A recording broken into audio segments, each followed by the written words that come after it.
नमस्कार। उत्तराखंड एक्सप्रेस के इस वक्त के बुलेटिन के साथ मैं हूं अनुपम।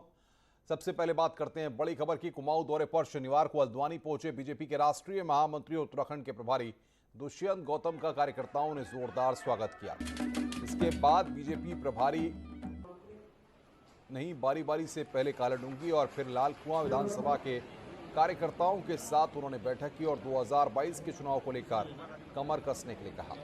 लेकिन इस दौरान बीजेपी प्रभारी ने एक बड़ा खुलासा कर दिया। उन्होंने कहा कि 2022 में सत्ता में वापसी पर वही मुख्यमंत्री बनेगा जिसके नेतृत्व में चुनाव हो रहा है। यानी उन्होंने साफ कर दिया कि चुनाव जीतने पर पुष्कर सिंह धामी ही अगले मुख्यमंत्री होंगे। का चेहरा यही रहेंगे या फिर से बदलेंगे? जो मुख्यमंत्री के नेतृत्व में हम चुनाव लड़ रहे हैं वही हमारे मुख्यमंत्री रहेंगे। का चेहरा यही रहेंगे या फिर से बदलेंगे? जो मुख्यमंत्री के नेतृत्व में हम चुनाव लड़ रहे हैं वही हमारे मुख्यमंत्री रहेंगे। अपने 2 दिवसीय दौरे पर शनिवार को टिहरी पहुंचे बीजेपी के प्रदेश अध्यक्ष मदन कौशिक का कार्यकर्ताओं ने जोरदार स्वागत किया। प्रदेश अध्यक्ष ने कार्यकर्ताओं की बैठक ली। नई टिहरी के विकास भवन सभागार में कार्यकर्ताओं का संवाद कार्यक्रम हुआ और आगामी चुनाव को लेकर रणनीति पर मंथन किया गया। मदन कौशिक ने कांग्रेस पर निशाना साधते हुए कहा, 4.5 साल तक कांग्रेस नेतृत्व की लड़ाई लड़ते रहे और विपक्ष की भूमिका से नदारद रहे। अब चिंतन बैठक करने से कुछ नहीं होगा। जनता के बीच कांग्रेस अपना विश्वास खो चुकी है।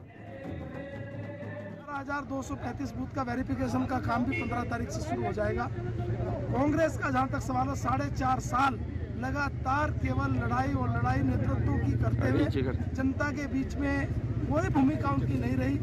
विपक्ष की भूमिका से नदारद रहे, ना हाउस में ना हाउस के बाहर।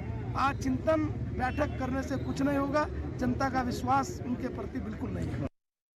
वहीं बीजेपी के प्रदेश अध्यक्ष मदन कौशिक के टिहरी दौरे का आज दूसरा दिन है। आज मदन कौशिक जाखड़ीदार, घनसाली, मलिथा में बैठक करेंगे और आगामी चुनाव को लेकर रणनीति पर चर्चा करेंगे। और बातचीत करने के लिए सौरभ सिंह हमारे संवाददाता टिहरी से हमारे साथ फोन लाइन पर जुड़ रहे हैं। सौरभ, क्या जानकारी मिल पा रही है आज के दौरे को लेकर के और क्या माना जाए 22 के दंगल से पहले पूरी तरह से तैयारी की जा रही है? जी अनुपम, मैं आपको बता दूं, अपने 2 दिवसीय दौरे पर बीजेपी प्रदेश अध्यक्ष मदन कौशिक टिहरी आए हुए हैं और कल इन्होंने धनौल्टी, चंबा और नई टिहरी में कार्यकर्ताओं की बैठक ली और साथ ही साथ आज इनका कार्यक्रम जो जाखड़ीधार का, घनसाली और मलेथा का है, आगामी 2022 के चुनाव को देखते हुए ये पूरा कार्यक्रम तय किया गया है। और इनका कहना है कि जो अभी तक इन्होंने 252 बैठकें अभी तक इन्होंने पूरी कर ली है और आगामी चुनाव को देखते हुए जो कार्यकर्ताओं के साथ ये रणनीति पर मंथन कर रहे हैं और साथ ही साथ जो समस्याएं हैं, जो कार्यकर्ताओं की समस्याएं, खासकर इसको लेकर एक नाराजगी भी सामने आ रही है, कार्यकर्ता नाराज चल रहे हैं, उसको लेकर भी इस दौरे को अहम देखा जा रहा है। और कहीं ना कहीं जो केंद्र और राज्य सरकार की योजनाएं हैं, हर घर तक पहुंच सके, हर जन तक पहुंच सके, इसको लेकर भी इसमें विचार विमर्श किया जा रहा है। और 2022 की रणनीति खासकर इसमें तैयार की जा रही है कि किस तरह से जो टिहरी की जो जनता है उस तक जो योजना है उनका लाभ पहुंच सके, उन तक जो पूरे कार्यक्रम है उनको पहुंचाया जा सके। और बूथ स्तर पर इसमें बीजेपी प्रदेश अध्यक्ष द्वारा मीटिंग की जा रही है। बिल्कुल सौरभ, आप नजर बना के रखिए, आगे भी हम आपसे अपडेट लेते रहेंगे।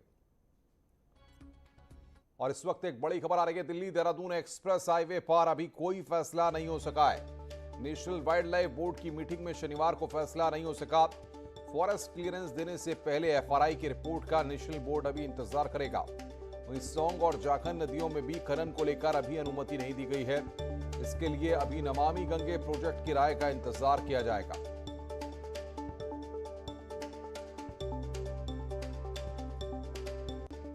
आगे बढ़ते हैं। कोरोना के खिलाफ जंग में अब उत्तराखंड सरकार ने बड़ा फैसला लेते हुए मेगा वैक्सीनेशन कैंप की शुरुआत की है। शनिवार को मेगा वैक्सीनेशन कैंप में रिकॉर्ड वैक्सीनेशन हुआ। शनिवार को कुल 1,75,000 लोगों को वैक्सीन लगाई गई। आपको बता दें कि सीएम पुष्कर धामी ने मेगा वैक्सीनेशन कैंप की शुरुआत की थी।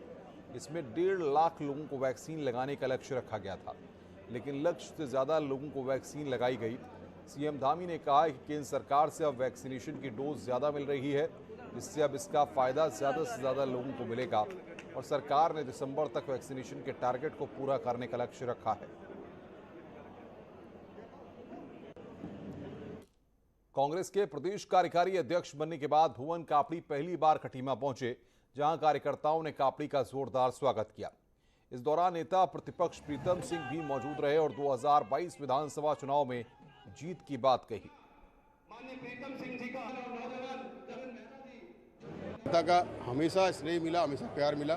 आज भी युवाओं में, महिलाओं में, बुजुर्गों में मेरे लिए प्यार है। मैं उसके लिए दिल की गहराइयों से उनका धन्यवाद करना चाहता हूँ। और आने वाले 22 में ये लोग वोट के रूप में मुझे जो है और मदद करेंगे। और जिस तरीके से खटीमा के लोगों में, कांग्रेस के साथियों में उत्साह देखा गया, मैं कह सकता हूं कि 2022 में कांग्रेस की वापसी उत्तराखंड राज्य के अंदर होने जा रही है।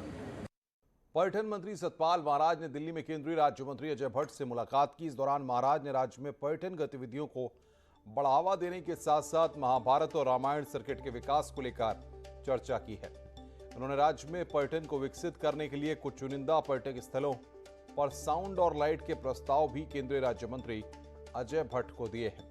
महाराज ने उत्तराखंड में असम राइफल्स की भर्ती शुरू करने का प्रस्ताव भी दिया है।